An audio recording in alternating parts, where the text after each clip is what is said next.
So James Harden got traded to the Nets today in a huge blockbuster deal. But can we stop calling them blockbuster deals? Blockbuster Video been shut down for 15 years. Can he have got traded in a Netflix trade?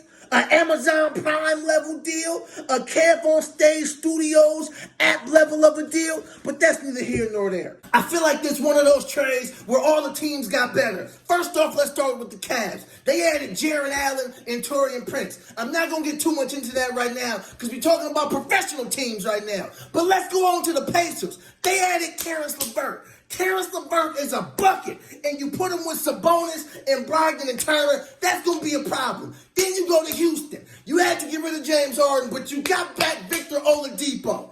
Victor Oladipo is a dog. He distribute, he score, and he sing R&B. Ooh, keep you all in there with his hitting the vocals. Then you added Dante Exum and a bunch of draft picks. You got draft picks and pick swaps.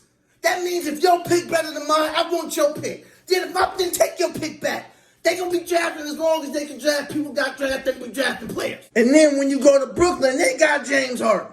They got one of the most prolific scorers in NBA history. Say what you want about him. Say you don't like how his game look, he be flopping, whatever. One of the greatest scorers in the history of basketball. To go along with Kevin Durant. Another one of the greatest scorers in the history of basketball. To go along with Kyrie Irving.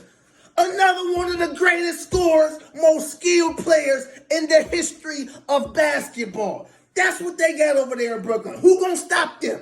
You can't double him. You got to worry about him. And if you worry about him, you're going to do something with him. What can you do?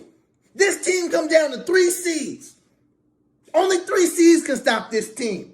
That's chemistry, COVID, and carbs. Because if James Harden don't get back in shape, this ain't going to work.